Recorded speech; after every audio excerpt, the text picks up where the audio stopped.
I'm Jenny. This is my first attempt at making a video. It's definitely going to be rubbish, but let's just soldier on regardless. I've been doing written book reviews over on Goodreads for a while. Apparently Goodreads is over there. But I thought I would shake things up a bit and do a video review. I Robot by Isaac Asimov.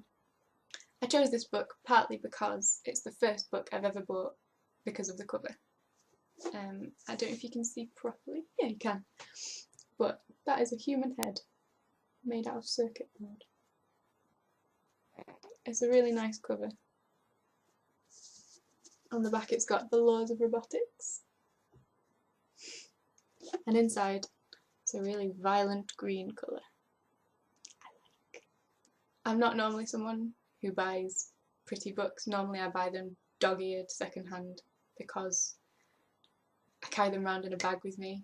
They get ripped. I'm not good to books. I'll drop them in the bath. So this was a new experience for me to buy a book because it was pretty.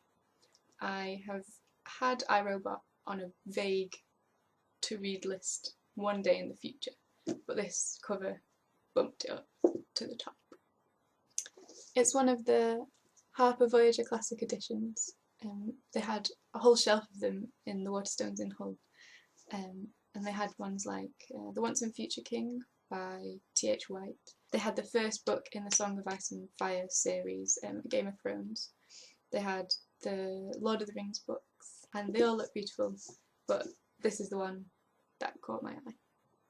I went into the book not knowing much about it. I had seen the 2004 film with Will Smith, but I'd been told that it doesn't have much to do with the original book.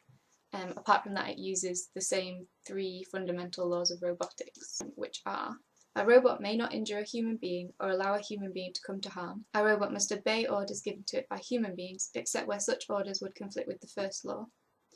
And a robot must protect its own existence as long as such protection does not conflict with the first or second law. And they are in order of priority, which is important.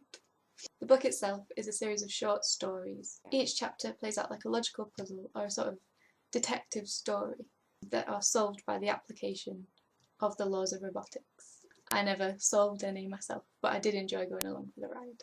They're joined together by the device of having an interviewer in the first chapter, the introduction, interviewing Dr. Susan Calvin. Often she isn't the main character or even the one that solves the puzzle, but her involvement is the thing that ties all of the stories together. I think it's a really interesting technique because you get to track the progression of the technology throughout a woman's lifetime. I really liked the strong female protagonist that they had. I've read it in a few places that she is the stereotype of how a successful woman can't be attractive as well. There are bits in the book that focus on how plain she is and sort of make fun of her when she attempts to apply makeup, which didn't bother me too much, because I think all of the characters in the book were quite flat. Now bear with me because I don't see this as much of a negative as it sounds, because the robots in the book were so vivid and easy to empathise with that it almost added to the story that you empathise more with the robots and that the humans were more like functional.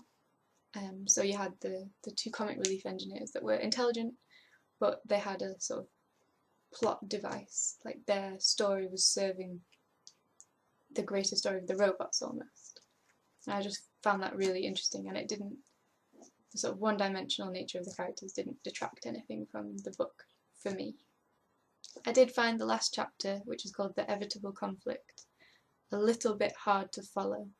I got to the middle of that chapter and felt I had to start again to understand it. I think it was more to do with the scope of the chapter rather than my logical understanding, but maybe I'm just a bit tense.